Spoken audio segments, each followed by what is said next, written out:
انتظامیہ 48 گھنٹے بعد بھی سیلابی پانی کے نکاس میں مکمل ناکام۔ شہر کے مرکزی مقامات پر پانی بدستور موجود، سطح 1 انچ بھی کم نہ ہوئی۔ سیلابی پانی شہر کے مزید علاقوں میں داخل، جی ٹی ایس چوک، رام تلائی چوک، گلزار مدینہ، کالو پورہ، فتح پورہ میں پانی داخل۔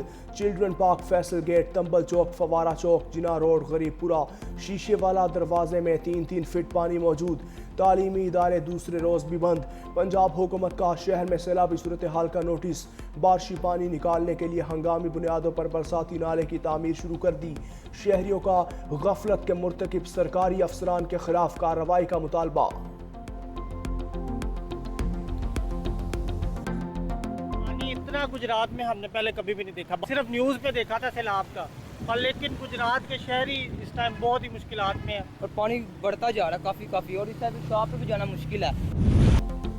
سیلابی ریلوں نے جنوبی پنجاب میں تباہی مچا دی ہے۔ دریاؤں میں شدید طغیانی کے باعث کئی بند ٹوٹ گئے۔ جلال پور پیروالا میں دریائے چناب کے بہاؤ میں غیر معمولی اضافہ۔ حفاظتی بند ٹوٹنے سے سیلابی پانی آبادی کی طرف بڑھنے لگا۔ رہائشی علاقے، سرکاری اور نجی املاک اور فصلیں متاثر، ہزاروں افراد نقل مکانی پر مجبور۔ ملتان میں قاسم بیلا کے قریب شجاع آباد کینال میں پانی کی مقدار گنجائش سے 3 گنا زیادہ۔ نہر اوور فلو ہونے سے آس پاس کے علاقوں میں سیلابی پانی داخل، بڑے پیمانے پر فصلیں زیر آب۔ شجاع آباد میں سیلابی پانی نے 2 درجن سے زائد دیہات کو ڈبو دیا۔ 50,000 سے زائد متاثر لوگوں کو محفوظ مقامات پر منتقل کرنے کا سلسلہ جاری۔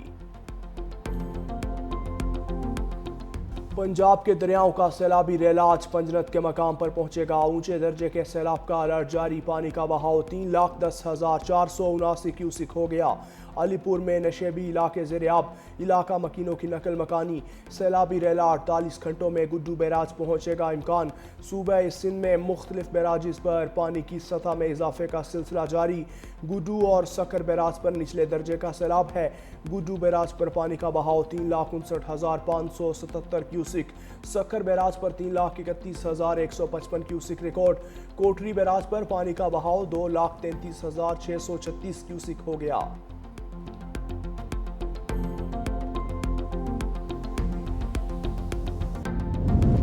دریاؤں اور بیراجوں میں سیلابی پانی کے بہاؤ میں کمی بیشی کا سلسلہ جاری۔ حکومت سندھ صورتحال پر مسلسل نظر رکھے ہوئے ہے۔ سینئر وزیر سندھ شرجیل انعام میمن کا بیان، کہا تمام متعلقہ ادارے مسلسل الرٹ ہیں۔ گڈو، سکر، کوٹری اور مرالا کے مقام پر نچلے درجے کا سیلاب ہے۔ کچے کے لوگوں کو محفوظ مقامات پر منتقل کیا جا رہا ہے۔ 169 طبی کیمپس میں گزشتہ 24 گھنٹوں کے دوران 6,890 افراد کو طبی سہولیات فراہم کی گئیں۔ حکومت سندھ پنجاب حکومت کے ساتھ مسلسل رابطے میں۔ دریائے چناب میں طغیانی سے جنگ کو پھر خطرہ، ریواز پل پر پانی کی سطح بلند ہونے لگی۔ سینکڑوں دیہات متاثر، لاکھوں ایکڑ زرعی زمین پانی میں ڈوب گئی۔ کپاس، دھان، گنا، چارہ اور سبزیوں کی کھڑی فصلیں تباہ ہو گئیں۔ ہیڈ خان کی، ہیڈ قادر آباد اور چنیوٹ کے قریب پانی کے بہاؤ میں بھی اضافہ۔ انتظامیہ نے اگلے 24 گھنٹے کے دوران مزید اونچے درجے کے سیلاب کا خدشہ ظاہر کر دیا۔ تمام متعلقہ ادارے الرٹ، پاک فوج، ریسکیو اور دیگر ادارے بھی متاثرہ علاقوں میں امدادی سرگرمیوں میں مصروف۔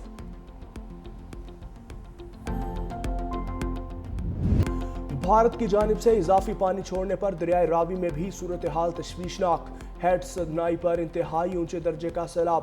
ہیڈ بلوکی پر پانی کی آمد 1,38,760 کیوسک سے بڑھ گئی۔ برساتی نالوں میں بھی پانی کا بہاؤ تیز۔ شکرگڑھ، ظفروال، پسرور اور سیالکوٹ کے نشیبی علاقوں میں سیلابی پانی کی آمد کا سلسلہ جاری۔ کبیروالا کے مقام پر بھی راوی میں اونچے درجے کے سیلابی صورتحال برقرار۔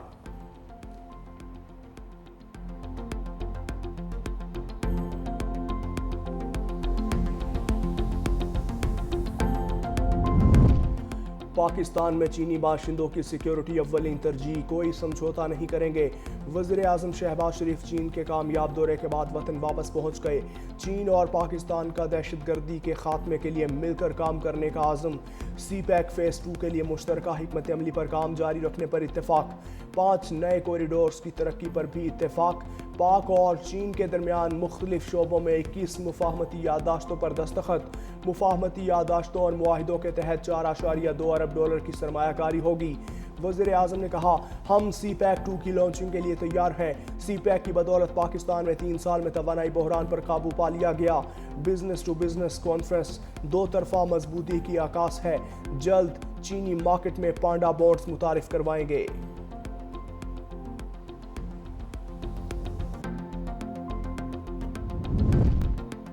پنجاب کے سیلاب متاثرین کی امداد اور بحالی کے لیے وزیر اعلیٰ مریم نواز متحرک، متاثرین کے لیے بحالی پیکج طلب کر لیا۔ سیلاب زدہ علاقوں کے کاشتکاروں کے لیے بحالی پروگرام بھی وضع کرنے کا حکم، سروے پروجیکٹ کے لیے کمیٹی قائم کر دی۔ اربن یونٹ اور ریونیو بورڈ کو بحالی پیکج کے لیے فوری اقدامات کی ہدایت۔ اجلاس میں آبی گزرگاہوں کی تعمیر کے لیے متاثرہ علاقوں کوریڈور زون قرار دینے پر اتفاق۔ مریم نواز نے کہا کہ سیلاب متاثرین کے گھر آباد ہونے تک چین سے نہیں بیٹھ سکتی۔ متاثرین کی توقعات پر پورا اترنا اعزاز اور ذمہ داری ہے۔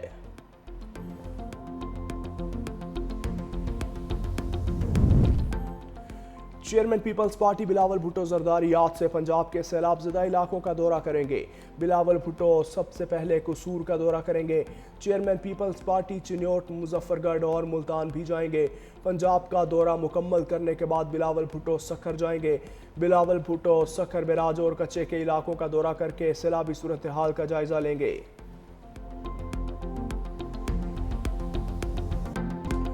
365 نیوز کی سیلاب متاثرہ علاقوں سے لمحہ بلمحہ رپورٹنگ۔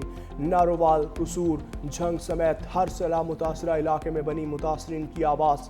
سیلاب میں گھرے علاقوں کی خصوصی کوریج، نیوز ٹیم کی عوامی مشکلات پر بھی رپورٹنگ۔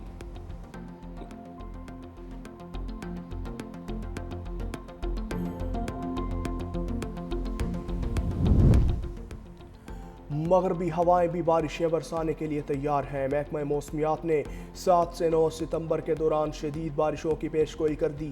مغربی ہوائیں کل راجستھان سے سندھ میں داخل ہوں گی۔ تھرپارکر، عمرکوٹ، میرپور خاص، شہید بے نظیر آباد میں موسلادھار بارش کی توقع۔ سجاول، دادو، سکھر، لاڑکانہ اور جیکب آباد میں بھی تیز بارش کا امکان۔ پنجاب میں بھی کل سے 8 ستمبر کے دوران بارشوں کی پیشگوئی۔ لاہور، قصور، سیالکوٹ، نارووال، ساہیوال، ملتان، مری، گلیات، راولپنڈی اور اسلام آباد میں بارشیں متوقع۔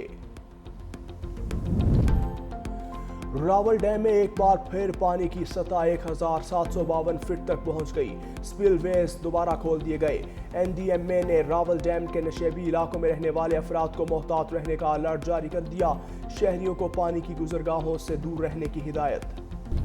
اڈیالہ جیل میں بانی پی ٹی آئی اور بشرا بی بی کے خلاف توشہ خانہ 2 کیس کی سماعت۔ اسپیشل جج سینٹرل شاہ رخ ارجمند اڈیالہ جیل پہنچ گئے۔ بانی پی ٹی آئی کے وکیل ارشد تبریز، ایڈوکیٹ اور پبلک پروسیکیوٹر سید ذوالفقار عباس نقوی بھی پہنچ گئے۔